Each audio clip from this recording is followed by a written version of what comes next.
أعوذ بالله من الشيطان الرجيم بسم الله الرحمن الرحيم الحمد لله رب العالمين وصلى اللهم وسلم وبارك على نبينا الكريم. This is a true story about the repentance of a man named Rashid. May Allah accept his repentance. He tells his story as follows. I was not more than 30 years old when my wife gave birth to my first child.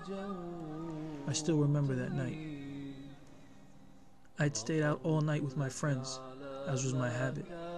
It was a night filled with useless talk, and worse, with backbiting, gossiping, and making fun of people. I was mostly the one who made people laugh. I would mock others and my friends would laugh and laugh. I remember on that night that I'd made them laugh a lot. I had an amazing ability to imitate others. I could change the sound of my voice until I sounded exactly like the person I was mocking. No one was safe from my biting mockery, even my friends. Some people started avoiding me just to be safe from my tongue. I remember on that night, I'd made fun of a blind man who I'd seen begging in the market. What was worse, I put my foot out in front of him. He tripped and fell, and started turning his head around, not knowing what to say. I went back to my house, late as usual, and I found my wife waiting for me. She was in a terrible state, and said in a quivering voice, "Rashid, where were you?" "Where would I be? On Mars?" I said sarcastically. "With my friends, of course." She was visibly exhausted, and holding back tears, she said, "Rashid, I'm so tired. It seems the baby's gonna come soon." A silent tear fell on her cheek. I felt that I had neglected my wife. I should have taken care of her and not stayed out so much all those nights, especially since she was in her 9th month. I quickly took her to the hospital. She went into the delivery room and suffered through long hours of pain. I waited patiently for her to give birth, but her delivery was difficult, and I waited a long time until I got tired. So I went home and left my phone number with the hospital so they can call with the good news. An hour later, they called me to congratulate me on the birth of Salim. I went to the hospital immediately. As soon as they saw me, they asked me to go see the doctor who had overlooked my wife's delivery. "What doctor?" I cried out. "I just want to see my son Salim." "First, go see the doctor," they said. I went to the doctor, and she started talking to me about trials and about being satisfied with Allah's decree. Then she said, "Your son has a serious deformity in his eyes, and it seems that he has no vision." I lowered my head while I fought back tears. I remembered that blind man begging in the market who I tripped and made others laugh at. Subhanallah, you get what you give. I stood there quietly for a while. I didn't know what to say. Then I remembered my wife and son. I thanked the doctor for her kindness and went to go see my wife. My wife wasn't sad. She believed in the decree of Allah. She was content. How often she advised me to stop mocking people. "Don't backbite people," she always used to repeat. We left the hospital, and Salim came with us. In reality, I didn't pay much attention to him. I pretended that he wasn't in the house with us. When he started crying loudly, I'd escape to the living room to sleep there. My wife, she took good care of him and loved him a lot. As for myself, I didn't hate him, but I couldn't love him either. Salim grew. He started to crawl, and had a strange way of crawling. When he was almost 1 year old, he started trying to walk, and we discovered that he was crippled. I felt like he was an even greater burden on me. After him, my wife gave birth to Umar and Khalid. The years passed and Salim grew, and his brothers grew. I never liked to sit at home. I was always out with my friends. In reality, I was like a plaything at their disposal. My wife never gave up on my reform. She always made dua for my guidance. She never got angry with my reckless behavior, but she would get really sad if she saw me neglecting Salim and paying attention to the rest of his brothers. Salim grew, and my worries grew with him. I didn't mind when my wife asked to enroll him in a special school for the handicapped. I didn't really feel the passing of the years. My days were all the same: work and sleep and food and staying out with friends. One Friday, I woke up at 11 a.m. This was early for me.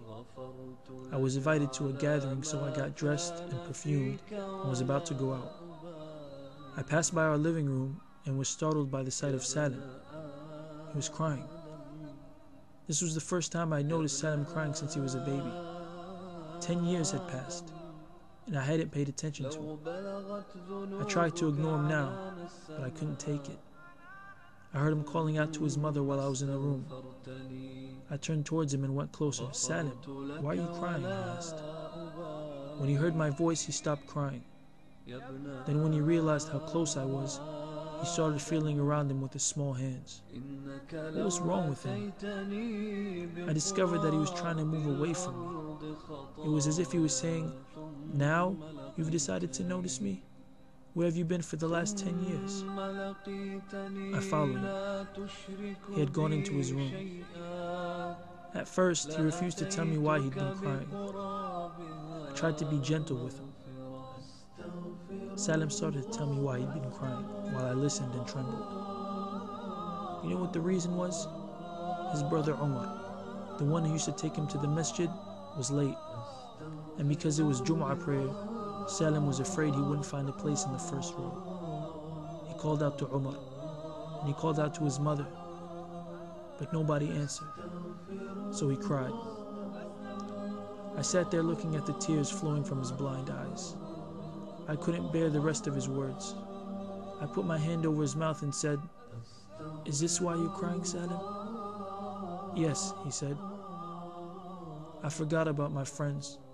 I forgot about the gathering, and I said, "Don't be sad, Salim. Do you know who's going to take you to the masjid today?" "Umar, of course," he said, "but he's always late." "No," I said, "I'm going to take you." Salim was shocked. He couldn't believe it. He thought I was mocking him. His tears came and he started crying. I wiped his tears with my hand, then took hold of his hand. I wanted to take him to the masjid by car. He refused and said, "The masjid is near. I want to walk there." "Yes, by Allah," he said this to me. I couldn't remember when was the last time I had entered the masjid, but it was the first time I felt fear and regret for what I had neglected in the long years that had passed. The masjid was filled with worshippers, but I still found a place for Salim in the first row. We listened to the Jum'ah khutbah together, and he prayed next to me. But really, I was the one praying next to him. After the prayer, Salim asked me for a Quran. I was surprised. How was he going to read when he was blind? I almost ignored his request, but I decided to humor him out of fear of hurting his feelings. I passed him a Quran. He asked me to open the Quran to Surah Al-Kahf. I started flipping through the pages and looking through the index until I found it. He took the Quran from me, put it in front of him, and started reading the surah with his eyes closed. Ya Allah, he had the whole surah memorized. I was ashamed of myself. I picked up a Quran. I felt my limbs tremble. I read and I read. I asked Allah to forgive me and to guide me. I couldn't take it. I started crying like a child. There were still some people in the masjid praying sunnah. I was embarrassed by their presence, so I tried to hold my tears. My crying turned into whimpering and long sobbing breaths. The only thing I felt was a small hand reaching out to my face and then wiping the tears away. It was Salim. I pulled him to my chest. I looked at him. I said to myself, "You're not the blind one. I am, for having drifted after immoral people who were pulling me to hell." We went back home. My wife was extremely worried about Salim, but her worry turned into tears of joy when she found out I had prayed Jum'ah with Salim. From that day on, I never missed a congregational prayer in the masjid. I left my bad friends, and I made righteous friends amongst people I met at the masjid. I tasted the sweetness of Iman with them.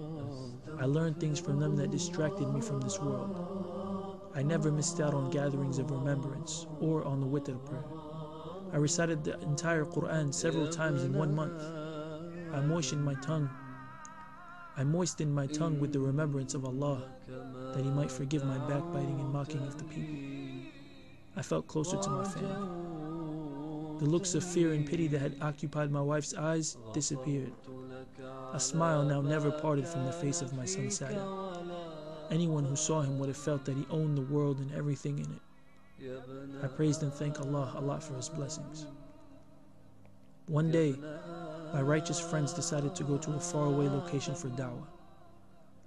I hesitated about going. I prayed istikhara and consulted with my wife. I thought she would refuse, but the opposite happened. She was extremely happy and even encouraged me, because in the past she had seen me traveling without consulting her for the purpose of sin and evil. I went to Salim and told him I would be traveling. With tears, he wrapped me up in his small arms. I was away from home for 3.5 months. In that period, whenever I got a chance, I called my wife and talked to my children. I missed them so much. And oh, how I missed Salim. I wanted to hear his voice. He was the only one who hadn't talked to me since I traveled. He was either at school or at the masjid whenever I called him. Whenever I would tell my wife how much I missed him, she would laugh happily, joyfully, except for the last time I called him. I didn't hear her expected laugh. Her voice changed. I said to her, "Give my salam to Salim." And she said, "Insha'Allah," and was quiet. At last, finally I went back home. I knocked on the door. I hoped that it was Salim who would open up for me, but was surprised to find my son Khalid, who was not more than 4 years old. I picked him up in my arms while he squealed, "Baba, Baba." I don't know why my heart tensed when I entered the house. I sought refuge in Allah from the accursed shaitan. I approached my wife. Her face was different, as if she was pretending to be happy. I inspected her closely, then said, "What's wrong with you?" "Nothing," she said. Suddenly I remembered Salim. "Where's Salim?" I asked. She lowered her head. She didn't answer. Tears fell down her cheeks. "Salim, where's Salim?" I cried out. At that moment, I only heard the sound of my son Khalid talking in his own way, saying, "Baba, Salim went to paradise with Allah." My wife couldn't take it. She broke down crying. She almost fell to the floor and left the room. Later, I found out that Salim had contracted a fever 2 weeks before I'd returned. So my wife took him to the hospital. The fever got more and more severe and didn't leave him until his soul left his body.